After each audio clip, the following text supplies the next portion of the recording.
ये कहानी एक ऐसे साये की है जो हमेशा अंधेरों में रहता है। वो कभी भी उजालों में नहीं आ सकता। इसीलिए शाम ढलने के बाद, अंधेरा होने के बाद वो अपने मंसूबों को अंजाम देता है। Bollywood silver screen presenting lights out. इस कहानी की शुरुआत में रात के अंधेरे में एक टेक्सटाइल फैक्ट्री को दिखाया जाता है, जहां पर उस फैक्ट्री का ओनर पॉल काम कर रहा है। तभी उसके बेटे मार्टिन का उसे वीडियो कॉल आता है। मार्टिन अपने डैड को कहता है कि मॉम की तबीयत दिन ब दिन खराब होती जा रही है। वो हमेशा अपने आप से बातें करती रहती है, आप जल्दी घर आ जाइए। पॉल अपने बेटे से कहता है कि तुम चिंता मत करो, मैं सब कुछ ठीक कर दूंगा। तभी पॉल की असिस्टेंट आती है। वो कहती है अगर कुछ काम ना हो तो मैं सबको घर भेज दूं। पॉल कहता है कि हाँ, तुम सबको घर भेज दो और ऑफिस बंद कर दो, मुझे अभी काम करना है। उसकी असिस्टेंट एक स्टोर रूम में जाती है और जब वो वहां की लाइट बंद करती है तो सामने उसे एक साया दिखता है जिसके हाथ के पंजे बहुत बड़े बड़े होते हैं। वो डर के दोबारा लाइट जला देती है और जब लाइट जलती है तो वहां पर कोई भी नहीं होता। उसे लगता है कि ये उसका भ्रम था, इसीलिए वो एक बार फिर से लाइट बंद करती है और जैसी वो लाइट बंद करती है वो साया वहीं पर होता है। वो ऐसा 2-3 बार करती है और हर बार लाइट बंद करने पर उसे वो साया दिखता है। पर जब वो आखिरी बार लाइट बंद करती है तो वो साया उसके बहुत करीब होता है। वो जल्दी से लाइट जला देती है और साया फिर गायब हो जाता है। वो भागते हुए पॉल के पास आती है। पॉल अपने बेटे से फोन पर बात कर रहा होता है, वो बिजी होता है। वो पॉल को बताती है कि मैंने स्टोर रूम में कुछ देखा है। पॉल उसकी बातों पर ध्यान नहीं देता। वो उसे जाने के लिए कहता है। वो जाने से पहले पॉल को कहती है कि आप अपना ध्यान रखना, और वो वहां से चली जाती है। अब कुछ देर बाद पॉल अपने कैबिन से बाहर आता है। वो देखता है कि कॉरिडोर पर कोई बैठा हुआ है। वो सोचता है कि ये उसकी असिस्टेंट है, उसका नाम पुकारता है और तभी वो साया खड़ा होता है जिसकी हाथ की उंगलियां बहुत लंबी लंबी होती है। पॉल समझ जाता है कि उसकी असिस्टेंट जो भी कह रही थी वो सच कह रही थी। लाइट यहाँ पर एक बार फिर से बंद हो जाती है। पॉल सेंसर के आगे अपना हाथ हिलाता है जिस वजह से लाइट जल जाती है और वो देखता है कि वो साया अभी भी वहीं पर खड़ा है। पॉल वहां से भागकर अपने कैबिन के अंदर जाना चाहता है पर वो गिर जाता है और जब वो खड़ा होता है तो उसका पैर जख्मी होता है और वो साया उसके सामने होता है। दरअसल यहाँ पर बहुत सारी स्पॉटलाइट होती है, इसीलिए कहीं पर उजाला और कहीं पर अंधेरा होता है। वो साया अंधेरे में होता है। पॉल समझ जाता है कि वो साया उजाले में नहीं आ सकता। वो भागते हुए अपने कैबिन में चला जाता है जहां पर रोशनी होती है। पर अगले पल कैबिन के बाहर सारी लाइट्स बंद हो जाती है और कुछ देर बाद पॉल के कैबिन की भी लाइट बंद हो जाती है और वो साया पॉल को मार देता है। पॉल की मृत्यु के कुछ दिनों के बाद उसके बेटे मार्टिन को दिखाया जाता है जो घर पर अपने बेड पर बैठा होता है। मार्टिन को बाहर से कुछ आवाजें आती है और जब वो अपनी मॉम के कमरे में जाता है तो वो देखता है कि वहां पर कोई भी नहीं होता। उसकी मॉम किसी से बातें कर रही होती है। मार्टिन की मॉम कहती है क्या हमने तुम्हें डिस्टर्ब कर दिया। ये सुनकर मार्टिन पूरी तरह से हैरान होता है क्योंकि उसे वहां पर कोई भी नहीं दिखता। मार्टिन वापस अपने कमरे में जाने लगता है और जब वो पीछे अपनी मॉम के कमरे में देखता है तभी उसे वहां पर एक बहुत बड़ा साया दिखता है। मार्टिन ये देखकर पूरी तरह से डर जाता है। वो अपने कमरे में जाकर अंदर से दरवाजा बंद करके अपने बेड पर सहमा हुआ बैठ जाता है और तभी दरवाजे के नीचे से दिखाया जाता है कि बाहर की लाइट बंद हो जाती है। साथ ही साथ यहाँ पर उसका दरवाजा कोई खोलने की भी कोशिश करता है और उसके बगल में जो टेबल लैंप होता है वो अपने आप ही ब्लिंक होना शुरू हो जाता है। मार्टिन पूरी रात सहमा हुआ इसी तरह से बैठा रहता है। इसीलिए अगले दिन स्कूल में जाते ही वो सो जाता है। उसकी टीचर उसकी सौतेली बहन रिबेका को बुलाती है क्योंकि उसकी मॉम का कॉल नहीं लग रहा होता। दरअसल रिबेका और मार्टिन की मॉम एक ही है लेकिन इनके डैड अलग अलग थे। टीचर रिबेका को बताती है कि ये स्कूल में आते ही सो गया और ऐसा इसने तीसरी बार किया है, सब कुछ ठीक तो है ना। उसकी बहन बताती है कि मैं अपनी मॉम के साथ नहीं रहती, उन्हें डिप्रेशन की प्रॉब्लम है जिसके लिए उनका इलाज भी चल रहा है। दरअसल रिबेका ने बहुत सालों पहले ही घर छोड़ दिया था और अब वो अपने छोटे भाई मार्टिन को घर वापस लेकर आती है। लेकिन मार्टिन इस घर में नहीं रहना चाहता, वो रिबेका के साथ रहना चाहता है। लेकिन रिबेका का जो बॉयफ्रेंड है वो नहीं चाहता कि ऐसा हो। रिबेका मार्टिन को अपनी मॉम के घर छोड़ने जाती है और वो मार्टिन से पूछती है क्या मॉम से कोई मिलता है। मार्टिन कहता है कि हाँ, उसका नाम डायना है। ये नाम सुनकर वो पूरी तरह से हैरान हो जाती है, जैसे कि इस नाम से वो पहले से वाकिफ है। इसके बाद वो फैसला करती है कि वो मार्टिन को अपने साथ ले जाएगी। मार्टिन अपने कमरे में जाकर अपना सामान पैक कर जब बाहर निकल रहा होता है तो वो देखता है कि वहां पर एक दरवाजा थोड़ा सा खुला होता है और जब वो उस दरवाजे से अंदर झांकने की कोशिश करता है तो अंदर से कोई दरवाजा बंद कर देता है और दरवाजे के पीछे एक बहुत बड़ा साया दिखाई देता है। इसके बाद रिबेका मार्टिन को अपने घर ले आती है और रात को जब उसकी आंखें खुलती है तो वो देखती है कि मार्टिन बिस्तर पर नहीं होता, बल्कि वो दरवाजे के पास बैठकर कुछ खुरच रहा होता है। रिबेका लाइट जलाने की कोशिश करती है, लेकिन उसके पास जो लैंप होता है वो नहीं जलता। इसी वजह से वो फैंसी लाइट जला देती है जो जलती और बुझती है, और जैसी वो जलती है वो देखती है कि वहां पर कोई भी नहीं होता, और जब वो लाइट्स अपने आप बुझ जाती है तो वो साया एक बार फिर वहां पर उसे दिखता है। इसके बाद लाइट बंद होती है और वो साया उस पर हमला करता है, लेकिन इससे पहले कि वो उस तक पहुंचता लाइट एक बार फिर से जल जाती है। रिबेका समझ जाती है कि साया लाइट में उसे कुछ नहीं कर सकता।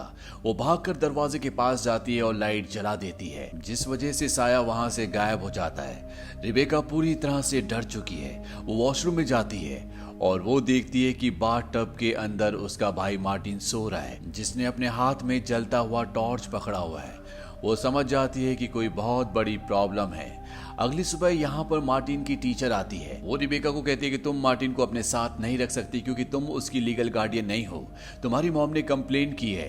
अगर तुम्हें मार्टिन को अपने साथ रखना है तो तुम्हें अपनी मॉम के खिलाफ केस करना होगा और मार्टिन को लीगली अडॉप्ट करना होगा। वो मार्टिन को अपने साथ ले जाने लगती है। जाते हुए मार्टिन अपनी बहन रिबेका को कहता है कि मैं बहुत अच्छे से सोया, आज की रात मैं निकाल लूंगा, यानी कि वो आज रात बिना सोए रह सकता है। मार्टिन के जाने के बाद रिबेका दरवाजे के पास जाती है जहां पर रात को साया बैठा था। वो देखती है कि लकड़ी के फर्श पर खुरच कर कुछ लिखा होता है, और जब वो उस नाम को पढ़ती है तो ये डायना होता है। और अब वो समझ जाती है कि डायना कोई कल्पना नहीं बल्कि सचमुच एक अंधेरे का साया है। और उसे बचपन की अपनी वो याद आती है जब वो अपनी मॉम के साथ रहा करती थी। उसकी मॉम किसी डायना नाम के साये से बात करती थी। सबको ये लगता था कि ये उसकी मॉम की एक इमेजिनेशन है। साथ ही साथ उसे वो पल भी याद आता है जब बचपन में उसने अपनी मॉम की और अपने डैड की एक ड्राइंग बनाई थी, और तभी वो ड्राइंग गायब हो गई। और जब उसे वो ड्राइंग मिलती है तो उसके पिता का स्केच किसी ने काट दिया था, और उसके और उसकी मॉम के बीच में एक नया काला स्केच था और उसके ऊपर डायना लिखा था। यानी कि जब बचपन में वो अपनी मॉम के साथ रहती थी तो वो साया भी वहीं पर था। अब रिबेका अपने बॉयफ्रेंड के साथ अपनी मॉम के घर पर जाती है, पर उसकी मॉम घर पर नहीं होती। और तभी रिबेका को दीवार पर एक फोटो दिखती है जो उसकी मॉम की बचपन की फोटो होती है, और उस फोटो में उसकी मॉम के साथ एक और लड़की होती है जिसका चेहरा बालों से पूरी तरह से छुपा हुआ होता है। साथ ही साथ उसने हाथ में अम्ब्रेला भी पकड़ा होता है। इसके बाद वो अपनी मॉम का सामान चेक करती है जहां पर उसे उसकी मॉम के मेडिकल रिकॉर्ड्स मिलते हैं, जिससे उसे पता चलता है कि बचपन में उसकी मॉम एक मेंटल हॉस्पिटल में थी जहां पर उसकी मॉम के साथ एक लड़की थी जिसका नाम डियाना था। डियाना बहुत ज्यादा अग्रेसिव थी। उसका मार्टिन और रिबेका की मॉम के अलावा कोई भी दोस्त नहीं था। साथ ही साथ उसे एक अजीब किस्म की स्किन की बीमारी थी जिस वजह से वो धूप में रोशनी में नहीं जा सकती थी। और जब हॉस्पिटल वाले डियाना के ऊपर इंटेंस लाइट में एक एक्सपेरिमेंटल सर्जरी कर रहे होते हैं तो उसकी मौत हो जाती है, यानी कि डियाना कई साल पहले मर चुकी है। ये सब जानने के बाद रिबेका पूरी तरह से हैरान हो जाती है, और तभी कमरे का दरवाजा बंद हो जाता है और डियाना यानी कि वो साया उसके ऊपर हमला करता है। पर तब तक उसका बॉयफ्रेंड आ जाता है और ये दोनों के दोनों सारे सबूत लेकर यहाँ से निकल जाते हैं। उनके जाने के बाद मार्टिन अपनी मॉम के साथ आता है। वो अपनी मॉम से पूछता है क्या आपने दवाई ली। उसकी मॉम कहती है मैं बिल्कुल ठीक हूँ, मुझे पता है मैं तुम्हारे साथ ज्यादा वक्त नहीं बिता पाई, लेकिन आज हम तीनों अच्छा वक्त बिताएंगे। ये सुनते ही मार्टिन पूरी तरह से स्तब्ध हो जाता है। वो अपनी मॉम से कहता है मॉम क्या ये नहीं हो सकता कि आज रात को सिर्फ आप और मैं हो। उसकी मॉम कहती है देखते हैं। इसके बाद ये दोनों रात को टीवी देख रहे होते हैं और तभी मार्टिन की मॉम लाइट बंद कर देती है। ये देखकर मार्टिन पूरी तरह से डर जाता है। उसकी मॉम उसे शांत करने की कोशिश करती है। वो कहती है कि मैं आज तुम्हें एक कहानी सुनाऊंगी। बचपन में मेरी एक दोस्त हुआ करती थी, वो सबसे अलग थी। बाद में ऐसी खबरें फैली कि वो मर चुकी है, लेकिन वो सारी खबरें झूठी थी। वो आज भी जिंदा है। मैंने उसे बहुत सालों पहले अकेला छोड़ दिया था, पर अब मैं ऐसा नहीं कर सकती। और तभी पीछे से डायना का साया धीरे धीरे आकर सोफे पर बैठ जाता है। मार्टिन ने देखकर बुरी तरह से डर जाता है और लाइट जलाने के लिए भागता है। डायना उसके पीछे जाना चाहती है पर मार्टिन की मॉम उसे रोकती है। इसीलिए डायना मार्टिन की मॉम को भी मारती है और इससे पहले कि वो मार्टिन तक पहुंचती, मार्टिन यहाँ पर लाइट जला देता है, जिस वजह से डायना यहाँ से गायब हो जाती है। मार्टिन भागकर यहाँ से अपनी बहन रिबेका के घर चला जाता है। वो उसे बताता है कि हालात अब बस से बदतर हो रहे हैं, पर शायद तुम मुझ पर विश्वास नहीं करोगी। रिबेका मार्टिन को कहती है कि मुझे तुम पर विश्वास है। जब मैं तुम्हारी उम्र की थी तो मेरे साथ भी कुछ ऐसा ही हुआ था। उस वक्त मैं कुछ समझ नहीं पाई थी, पर अब मुझे सब कुछ समझ में आ गया। वो मार्टिन को डायना के बारे में बताती है। वो कहती है बचपन में वो हॉस्पिटल वालों को एक कमरे में मिली थी जहां पर उसके पिता की डेड बॉडी भी थी। उसे स्किन की एक अजीब सी बीमारी थी। कहा जाता था कि वो दूसरों के दिमाग में घुसकर पूरी तरह से उसे कंट्रोल कर लेती है, और इसी तरह से बचपन में उसने हमारी मॉम के दिमाग को कंट्रोल कर लिया। उन्हें ये यकीन दिलाया कि वो उनकी सबसे अच्छी दोस्त है। इसके बाद उसके इलाज के एक्सपेरिमेंट में ही उसकी मौत हो गई। ये सुनकर मार्टिन पूरी तरह से हैरान हो जाता है। वो कहता है कि अगर वो मर चुकी है तो हमारे घर में कौन है। डायना कहती है कि शायद वो हमारी मॉम के दिमाग से जुड़ी हुई है।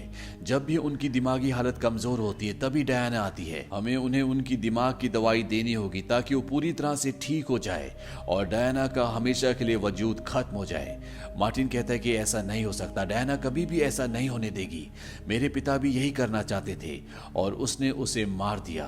तभी बाहर दरवाजा कोई नॉक करता है। रिबेका को लगता है कि उसका बॉयफ्रेंड है, पर जब वो दरवाजा खोलती है तो वहां पर कोई भी नहीं होता, और तभी इन्हें एहसास होता है कि घर के क्लोसेट में कोई है। रिबेका उस तरफ बढ़ना शुरू कर देती है, पर तभी बेड के नीचे से कोई उसके भाई मार्टिन को खींच लेता है। रिबेका उसके हाथ पकड़ लेती है और बड़ी मुश्किल से उसे बाहर वापस खींचती है। इसके बाद रिबेका, उसका भाई मार्टिन और रिबेका का बॉयफ्रेंड, ये तीनों के तीनों रिबेका की मॉम से मिलने उसके घर पर जाते हैं और उससे पूछते हैं क्या आप हमें डायना के बारे में कुछ बताएंगी। हालांकि पहले वो डायना के अस्तित्व को पूरी तरह से नकार देती है, पर जब रेबिका उसे उसकी और डायना के बचपन की फोटो दिखाती है तो वो एक्सेप्ट कर लेती है। रेबिका उसे बताती कि वो मर चुकी है, पर उसकी मॉम इस बात पर यकीन नहीं करती। वो कहती तुम ये सब इसलिए कर रही हो ताकि तुम मार्टिन को मुझसे अलग कर सको, और ये कहकर वो अपने कमरे में चली जाती है। रेबिका अपने भाई मार्टिन को यहाँ से अपने साथ अपने घर पर लेकर जाना चाहती है, पर मार्टिन उसके साथ आने से मना कर देता है। वो कहता है कि मॉम को हमारी जरूरत है और वैसे भी हम कहीं भी सुरक्षित नहीं हैं। और अब रेबिका, मार्टिन और रेबिका का बॉयफ्रेंड, ये तीनों की तीनों तय करते हैं कि रात को ये यहीं पर रुकेंगे। ये यहाँ पर लाइट के जितने भी स्विचेस होते हैं सबको ऑन करके उस पर टेप लगा देते हैं ताकि कोई भी उसे ऑफ ना कर सके। साथ ही साथ बहुत सारी कैंडल्स भी इकट्ठा कर लेते हैं ताकि ये घर में जितना चाहे उजाला कर सके। रेबिका अपनी मॉम से मिलने जाती है। वो कहती है आज रात को मैं यहीं पर रहूंगी। रेबिका की मॉम कहीं ना कहीं उससे बहुत प्यार करती है। वो उसे अपने गले से लगा लेती है और उसके हाथ में कुछ देती है। इसके बाद ऐसा लगता है कि अंदर से उसकी मॉम को किसी ने खींच लिया, और बाहर खड़ी रेबिका अपने हाथ में देखती है जहां पर कागज का एक टुकड़ा होता है। उसमें उसकी मॉम ने लिखा होता है आई नीड हेल्प, यानी कि उसकी मॉम को कहीं ना कहीं एहसास है कि डायना के बारे में जो भी उसकी बेटी कह रही थी वो सच है और वो खुद भी उससे परेशान है। इसके बाद रेबिका अपनी मॉम की दिमाग की गोलियां ढूंढने के लिए वॉशरूम में भी जाती है, लेकिन उसे नहीं मिलती। वो वापस मार्टिन के पास आकर सो जाती है, पर रात को जब उसकी आंखें खुलती है तो पूरे घर में अंधेरा होता है, यानी कि घर की लाइट जा चुकी है। उसके पास सिर्फ एक कैंडल जल रहा होता है। रेबिका इमरजेंसी लाइट ऑन करके बाहर हॉल में अपने बॉयफ्रेंड को देखने के लिए जाती है, पर वो वहां पर नहीं होता। अब रेबिका बेसमेंट में जाती है ताकि वो मेन स्विच ऑन करके पूरे घर की लाइट को ऑन कर सके। हालांकि वो स्विच ऑन भी करती है पर लाइट नहीं आती। वहीं घर के बाहर ही दिखाया जाता है कि रेबिका का बॉयफ्रेंड ये देखने के लिए गया है कि लाइट क्यों चली गई, पर बाहर सभी पोल्स पर लाइट जल रही होती है। ये देखकर वो हैरान हो जाता है क्योंकि लाइट सिर्फ उन्हीं के घर की ऑफ है। वहीं अब मार्टिन की भी आंख खुल चुकी है। वो देखता है कि उसके पास रेबिका नहीं है, घर की लाइट पूरी तरह से ऑफ है। वो कैंडल उठाकर कमरे से बाहर आने लगता है और तभी डायना उस पर हमला कर देती है, पर उसके पास कैंडल होती है इसीलिए वो उसे नुकसान नहीं पहुंचा पाती। और मार्टिन अब किसी तरह से बेसमेंट में पहुंच जाता है जहां पर रेबिका है, और तभी बेसमेंट का दरवाजा बंद हो जाता है, यानी कि दोनों के दोनों यहाँ पर फंस चुके हैं। रेबिका अपने बॉयफ्रेंड को दरवाजा खोलने के लिए आवाज लगाती है। वो अंदर आकर दरवाजा खोलने की कोशिश करता है, पर तभी वो सामने देखता है कि वहां पर डायना का साया खड़ा होता है। वो उस पर हमला कर देती है, लेकिन बार बार वो लाइट जलाकर अपनी जान बचा लेता है, पर फाइनली डायना उसे अपने हाथों पर उठा लेती है। और इससे पहले कि वो उसे जमीन पर पटकती, रेबिका के बॉयफ्रेंड के हाथ में उसकी गाड़ी का रिमोट होता है। वो बटन दबाकर गाड़ी की लाइट जला देता है। रोशनी होने की वजह से रेबिका वहां से गायब हो जाती है और डायना का बॉयफ्रेंड यहां से गाड़ी लेकर निकल जाता है। वहीं बेसमेंट में जब रेबिका और मार्टिन गाड़ी की आवाज सुनते हैं तो पूरी तरह से हताश हो जाते हैं, क्योंकि वो समझ जाते हैं कि उनकी जो आखिरी उम्मीद है वो भी यहाँ से जा चुकी है। मार्टिन रेबेका को बताता है कि तुम्हारे पास जो इमरजेंसी लाइट है इसकी बैटरी बहुत देर तक नहीं चलती, इसीलिए दोनों बेसमेंट में ही आग जला देते हैं ताकि रोशनी कभी भी खत्म ना हो। यहाँ पर इन्हें एक UVA लाइट भी मिलती है। वहीं दूसरी तरफ रेबेका की मॉम के कमरे में दिखाया जाता है कि उन्हें अब एहसास है कि डायना उसके बच्चों को नुकसान पहुंचाना चाहती है और डायना को ऐसा करने से मना करती है, पर वो उसकी बात नहीं सुनना चाहती। उसकी मॉम कहती है कि तुम मेरे बिना कुछ भी नहीं हो, और अब वो अपने दिमाग की गोली खाने लगती है। पर तभी डायना उन पर हमला करती है और वो दीवार से टकराकर वहीं पर बेहोश हो जाती है। वहीं बेसमेंट में रेबेका को दिखाया जाता है, जिसे दीवार पर एक मैसेज लिखा हुआ दिखता है। यहाँ पर लिखा होता है, मैं यहाँ नीचे अंधेरे में कैद हूँ, ठीक हॉस्पिटल की तरह। और तभी यहाँ पर उसके ऊपर डायना हमला कर देती है। उसके हाथ में जो UVA लाइट होती है उसकी रोशनी इतनी तेज नहीं होती, इसीलिए वो उससे नहीं भागती, पर इससे पहले कि वो उसे मारती तभी यहाँ पे मार्टिन आ जाता है, जिसके हाथ में इमरजेंसी लाइट होती है। और जब वो उस लाइट की रोशनी डायना के हाथ पर डालता है तो उसका हाथ जलना शुरू हो जाता है। वो दोनों उस जगह से दूसरी जगह पर आ जाते हैं और अब इन दोनों को पता है कि डायना को कैसे मारना है, उसके ऊपर इन्हें रोशनी डालनी होगी।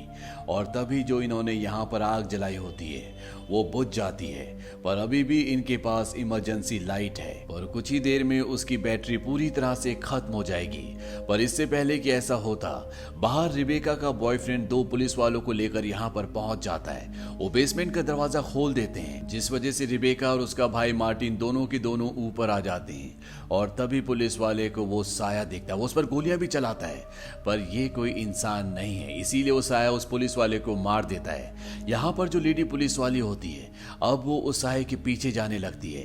रेबेका उसे टॉर्च देती है, वो कहती है उस पर टॉर्च जलाना, लेकिन वो उसकी बात नहीं मानती, जिस वजह से डायना उस पुलिस वाली को भी मार देती है। यहाँ पर रेबेका अपने बॉयफ्रेंड को कहती है कि मार्टिन को लेकर बाहर जाओ, क्योंकि वो अपनी मॉम को बचाने के लिए ऊपर जाना चाहती है। वो जब ऊपर जाती है तो डायना उस पर हमला कर देती है, पर तभी यहाँ पर उसकी मॉम आ जाती है, उसके हाथ में गन होती है। वो डायना से कहती है कि मैंने तुम्हें कहा था कि मेरे बच्चों से दूर रहो। रेबेका अपनी मॉम को कहती है कि डैड को इसी ने मारा था। उसकी मॉम उस पर गोलियां चलाती है, लेकिन डायना पर गोली का कोई भी असर नहीं होता। वो कहती है कि इन गोलियों का मुझ पर कोई असर नहीं होगा। और तभी रेबेका की मॉम गन अपने सिर पर तान देती है। रेबेका अपनी मॉम से कहती है कि आप ये क्या कर रही हो? वो कहती है कि मैं तुम्हारी जान बचा रही हूँ। डायना उसे रोकने के लिए उसकी तरफ भागती है, क्योंकि अगर वो मर गई तो उसका वजूद भी खत्म हो जाएगा। पर इससे पहले कि वो उस तक पहुंचती, रेबेका की मॉम अपने आप को गोली मार देती है, जिस वजह से डायना भी यहाँ पर जलकर राख हो जाती है। और इस तरह से डायना, जो रेबेका की मॉम के दिमाग से, उनके अस्तित्व से जुड़ी हुई थी, उसका खात्मा हो जाता है। अंत में हमें दिखाया जाता है कि घर के बाहर बहुत सारी पुलिस की गाड़ियां हैं। यहाँ पर रेबेका, उसका बॉयफ्रेंड और मार्टिन एक साथ बैठे हुए हैं और ये फैसला करते हैं कि ये तीनों एक साथ हमेशा इसी घर में रहेंगे। तो ये थी पूरी कहानी लाइट्स आउट की। ये मूवी ईयर 2016 में रिलीज हुई थी। IMDb पर इसकी रेटिंग है 6.3। इस मूवी का बजट था $5 मिलियन और बॉक्स ऑफिस पर इसने कमाई की थी $149 मिलियन की। उम्मीद करते हैं कि ये कहानी आपको पसंद आई होगी।